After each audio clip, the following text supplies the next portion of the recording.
ඉතාමත්ම පියකරු යුවතියක් වූ ෂුන්කායිගේ අනෙක් නම සූසු. ලාබාල වියේදීම ඇය ඇගේ කැමැත්තට පිටින් විවාහ කර දෙනු ලැබුවා. පසුව ඒ විවාහය කැඩුනා. ඉන්පසු ඇය සරසවියට ගියා. එහිදී ඇය දර්ශනවාදය ඉගෙන ගත්තා. ෂුන්කායි එහිදී තමා ගැනම ආදරයෙන් බැඳුනා. ඒ විතරක් නෙවෙයි. ඇය යන තැන අනිත් අයත් ඇයට ආදරය කරන්න පටන් ගත්තා. සරසවියේදී ආදරයෙන් වෙලී සිටියා. ඒත් ඊට පස්සේ දර්ශනවාදයෙන් සෑහීමකට පත් නොවුණු ඇය සෙන් දහම ඉගෙන ගන්න ආරාමයකට ගියා. ඒ ආරාමේදී සෙන් සිසුන් ඇයට ආදරය කරන්නට පටන් ගත්තා. මේ විදිහට ෂුන්කායිගේ මුළු ජීවිතයම ආදරයෙන් පිරී තිබුණා. අන්තිමේදී ඇය කියෝතෝවලදී නියම සෙන් සිසුවියක් වුණා. කෙනින් උප ආරාමයේ සිටි ඇගේ සහෝදර සිසුන් ඇගේ නිර්ව්‍යාජත්වය ගැන ප්‍රශංසා මුඛයෙන් කතා කළා. ඔන්න ඉතින් ඒ අතරින් හොඳ හිතක් ඇති සිසුවෙක් අනෙක් අයට වඩා ඇයට සෙන් ප්‍රගුණ කිරීමේ කටයුතුවලදී සහාය වුණා. කෙනින්වල ඇති මෙම ආරාමයේ සියල්ලේම නායක පූජකතුමන් ශික්ෂා පද සියල්ලම අකුරට පිළිපැද්දා.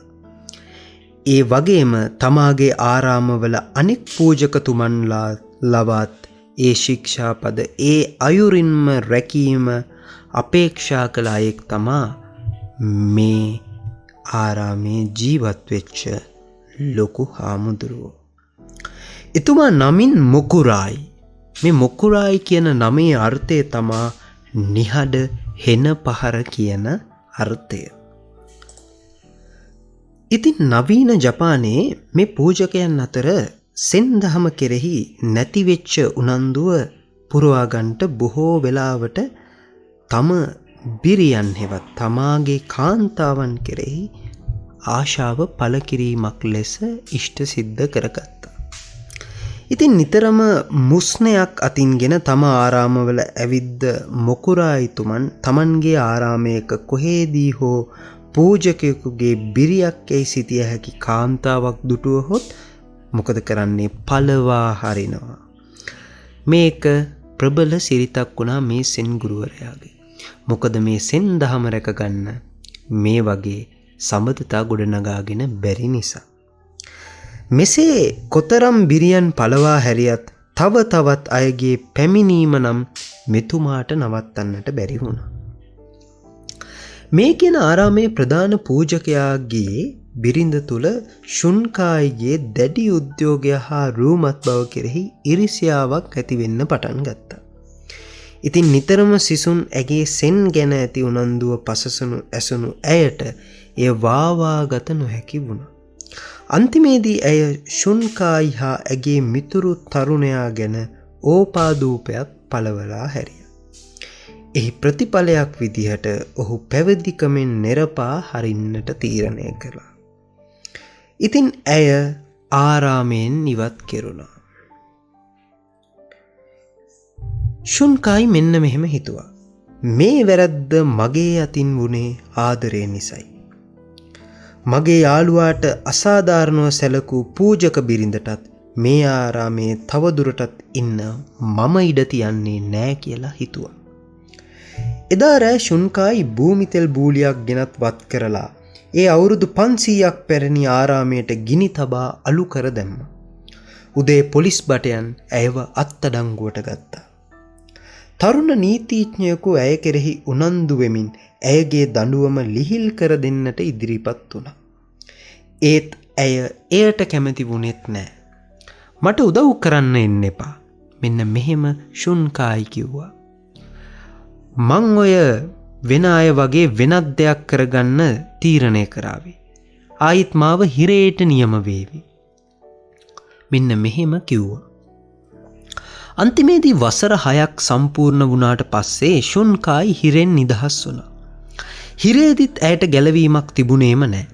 එහි පාලකෙන් 60 හැවිරිදිවියේ අධිකාරිවරයෙක් විදිහට හිටපු ඒ පාලකයා ඇය කෙරෙහි අනුරාගයෙන් පසු වුණා. ඒ දැන් ඇය දිහා හැමෝම බැලුවේ හිරකාරියක් විදිහට. ඒ නිසා ඇයට ලංවීමට කවුරුත් උත්සාහ කළේ නැහැ. මේ ජීවිතය තුලදීම මේ සිරුර පිටින්ම ප්‍රබුද්ධත්වයට පත් අයසේ සැලකෙන සෙන්දහම හදාරන අයවත් ඇයට ලං වුණේ නැහැ. ශුන්කායි හඳුනාගත් සෙන්දහම ඒ කාලේ අනික් සෙන් අනුගාමිකයන් අනුගමනය කළ සෙන්දහමට වඩා හුඟක් වෙනස්.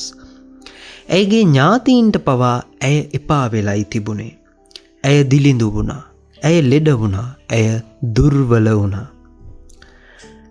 ඇයට ශින්ෂු කියා තෙර නමක් හමු වුණා. ඔහු ඇයට බුදුන්ගේ ප්‍රේමය කබදු එකක් දැයි වටහා දුන්නා. එයින් ශුන්කායිට යම් තරමක අස්වැසිල්ලක් ලැබුණා. සිතෙහි සැනසීමක් ඇති වුණා. ඇය මෙලොව හැර ගියා. ඒ වන විටත් ඇගේ පියකරු බව, සුරූපී බව මදක්වත් අඩු වෙලා තිබුණේ නැහැ. ඇය වයස අවුරුදු 30 සම්පූර්ණ කරලවත් තිබුණේ නැහැ. ඇගේ කතාව ඇය ලීවේ තම ජීවිතයේදී කළ නිරර්ථක උත්සාහයන් ගැන කියා සැනසෙල්ලක් ලබන්නයි. ඉන් කොටසක් ඇය ලේඛිකාවකට කීවා. ඒ නිසා දැන් එය ජපාන ජනතාවටත් කියවන්න ලැබිලා තියෙනවා.